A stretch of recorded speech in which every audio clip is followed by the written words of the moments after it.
না আসো আসো আমরা জায়গা চলো চলো আব্বু আরে আরে হ্যাঁ যা আব্বা আব্বা কেমন টিং টিং করে আসতেছে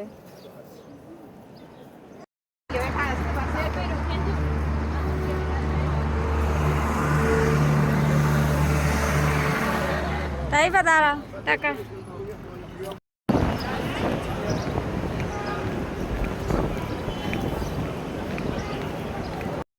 আসসালামু আলাইকুম ভিউয়ার্স। তো আজকে আপনাদেরকে আমার হজের ব্লগ দেখাবো। তো চলুন, বেশি কথা বাড়াবো না, তো চলুন আমরা চলে যাই। তো এখন আমরা হোটেল থেকে বাইর হয়ে আমরা মক্কার দিকে আর কি রওনা দিতেছিলাম হজ করতে।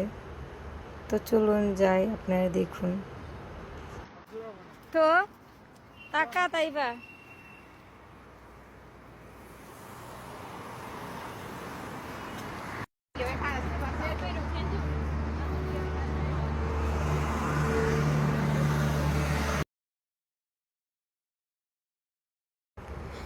তো আমরা রওনা দেওয়ার পরে আর কি এই জায়গাটা পড়ে, এটা আর কি একটা জুসের দোকান। তো আমার কাছে এত ভালো লাগতেছিল, এই দোকানটা পুরো ফুল দিয়ে সাজানো ছিল। তো ওখানে আর কি টাইপের কিছু ভিডিও করি আর কি, একটা ভিডিও করি, কয়েকটা পিক তুলি। তো তারপরে আমরা আবার হাঁটা দিই মক্কার কলক টাওয়ারের সামনে, মানে খুব কাছাকাছি যাইতে থাকি। তো বারবার তাইফাকে একটু দাঁড়াইতে বলতেছিলাম, আর মানে পিক তুলতে চাইতেছিলাম, আর একটু দাঁড়াইতে বলছিলাম। তো কলকটার নিচে যাওয়ার পরে তাইফার একটা ভিডিও করার পরে মানে ওখানে আর কি কবুতরগুলো এত সুন্দর করে উঠতেছিল, মানে কবুতরগুলো দেখে আমার ছেলে আর মেয়ে মানে ওই কবুতরগুলো ধরার জন্য পাগল হয়ে যেতেছিল। তো আমার ছেলে বারবার মানে কবুতরগুলো ধরার জন্য দৌড়াইতেছিল। তো আর বাবা আর কি ওকে যাইতে দিতেছিল না, ও ধরে মানে আটকে রাখতেছিল, এই জন্য আর কি ও শুয়ে পড়ছে, কেন ওকে যাইতে দেয় না। তো আমরা কবুতরের ভিডিও করার পর আর কি কিছুক্ষণ দাঁড়ায় কবুতরের ভিডিওগুলো করার পর আমরা আবার যাইতে থাকি, আস্তে আস্তে যাওয়া শুরু করি আমরা ওখানে।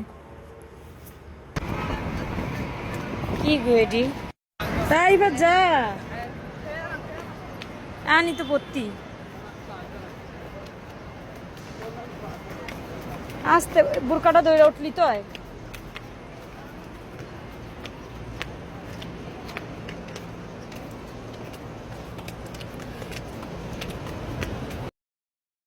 তো আরেকটা কথা বলতে ভুলেই গেছিলাম, মানে তাইফাকে আসলে আপনারা ওর জামা দেখলে বলবেন যে কি ব্যাপার, শুরুতে দেখলাম ওর তার গায়ে জামা, এখন দেখি বোরকা। আসলে আমরা মানে প্রথমে জামা পরেই বের হয়েছিল, তো আমরা আর কি বাসা থেকে ওর জন্য কোনো বোরকা নিয়ে আসতে পারিনি মক্কায়। তো আমরা আর কি রাস্তায় আসার পরে আর কি একটা দোকান থেকে ওর জন্য বোরকার হিজাব নিয়ে আর কি তারপর ওকে পরায় দিই আর কি, মানে যেহেতু মক্কা শরীফের ভিতরে যাব, যেহেতু হেরেম শরীফে যাব, তো বোরকা ছাড়া আর কি কেমন জানি লাগতেছিল, এই জন্য বোরকা আর মেকআপ এই হিজাবটা পরাই দিই। তো তারপরে আর কি আমরা উপরে ওঠার পরে যাইতে থাকি, তখন আর কি এত বাতাস লাগতেছিল ওই জায়গাটাতে, প্রচুর বাতাস হইতেছিল, আপনারা দেখি বুঝতেছিলেন যে প্রচণ্ড পরিমাণ বাতাসের কারণে মানে আমরা হাঁটতে পারতেছিলাম না, আর আমার মেয়ে তো শীতে পুরো বরফ হয়ে যাইতেছিল। কিন্তু একটা জিনিস আমার কাছে এত ভালো লাগতেছিল যে মানে পাকা টাইলসগুলো এত ঠান্ডা আর এত বাতাস, অথচ যত হেরেম শরীফের ভিতরে যেতেছিলাম ততই যেন টাইলসগুলো আর কি গরম হয়ে যেতেছিল। তো আমি এই জিনিসটা আগেও খেয়াল করছি, এর আগেও আমি মানে যখন 2 বছর আগে হজ করতে আসছিলাম, 2বার হজ করছিলাম, তখন আমি দেখছিলাম এত পরিমাণ গরম যে মানুষের মাথা ফাইটে যাবে, এত গরম, মানুষ ঘেমে যেতেছিল। অথচ হেরেম শরীফের টাইলসগুলো এতটা শীতল আর ঠান্ডা ছিল, মানে কি বলবো, মানে টাইলসগুলো যেন মানুষকে শান্তি দিতেছিল। তো এইবারও এত বাতাস আর এতটা মানে কোনো বাতাসের মধ্যেও খেয়াল করলাম যত হেরেম শরীফের ভিতরে ঢুকতেছিলাম টাইলসগুলো মানে গরম হয়ে যেতেছিল। কি সুন্দর না, সুবহানাল্লাহ, কত সুন্দর আল্লাহর কুদরত। এটা কি আমাকে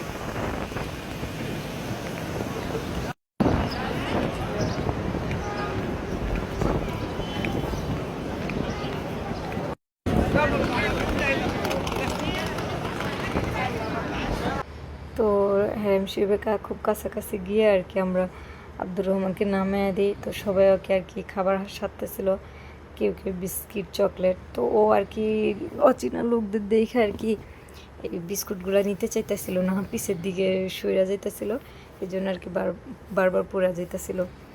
তো আর কি ওর যে গায়ে সাদা কাপড়টা এটা আর কি ও রাখতে চাইতেছিল না, হজের কাপড় বারবার ফালাই দিতেছিল গায়ে থেকে। আর আমি আর বাবা ওকে মানে বারবার এটা ঠিক করে দিতেছিলাম।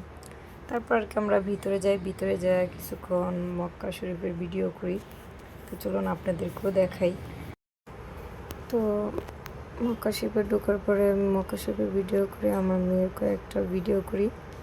তারপর আর কি আর তেমন একটা ভিডিও করি না, কারণ যেহেতু হজ করতে হয়, সাফা মারোয়া তা করতে হয়, তখন খুব ক্লান্ত লাগে। এই জন্য হজের সময় আর কি ভিডিও করলে হজের মনোযোগও নষ্ট হয়, এই জন্য তখন আর তেমন একটা ভিডিও করি নেই। তো আমরা তারপরে আবার হজ টস করে বাসায় চলে যাই। তারপর বাসায় গিয়ে আমার ছেলের আর ওর বাবার চুল টুল কেটে বিশ্রাম করে তারপরে আমরা আবার আসি মানে কিছুক্ষণের জন্য মানে মক্কা শরীফে হেরাম শরীফে আসি। আসার পরে আর কি আমার ছেলের কিছু ভিডিও করি। তো তখন আর কি তখন কিছু ইবাদত করতে আসি। তো যেহেতু মক্কা শরীফ আসি সবসময় তো আসবো না, তো কিছু স্মৃতি রাখার জন্য আমরা কিছু ভিডিও করি। তখন এই মহিলাটার কত সুন্দর করে নামাজ পড়তেছিল, নামাজ পড়ে মোনাজাত করতেছিল, এই দৃশ্যটা আমার কাছে খুব ভালো লাগতেছিল, এই জন্য এই ভিডিওটা করলাম। তার মধ্যে মানে এটা যেন আমার কাছে খুব স্বপ্ন লাগতেছিল, কারণ 2 বছর আগেও যখন একবার হজ করে গেছিলাম তখন স্বপ্নের মতো মনে হয়েছিল, কখনো ভাবতেও পারিনি আবার কখনো হজ করতে পারবো। আলহামদুলিল্লাহ আবার আসছি হজ করতে। তো চলুন কিছু ভিডিও আপনাদের দেখাই। চলো চলো আবু, আরে আরে তারপর কিছুক্ষণ ইবাদত করে আমার ছেলের কয়েকটা ভিডিও করে তারপর আমরা চলে যাই। যাওয়ার সময় এত খারাপ লাগতেছিল, মানে খুব মন খারাপ লাগতেছিল। তো সামনের বার আবার ব্লগ দিব, এটা মদিনার ব্লগ দিব। তা মদিনার ব্লগ যদি দেখতে চান তাহলে আমার চ্যানেলটা সাবস্ক্রাইব করে বেল আইকনটি ক্লিক করে রাখবেন। তো আমার জন্য দোয়া করবেন। আল্লাহ হাফিজ। আসসালামু আলাইকুম রহমতুল্লাহি ওয়া বারাকাতুহু।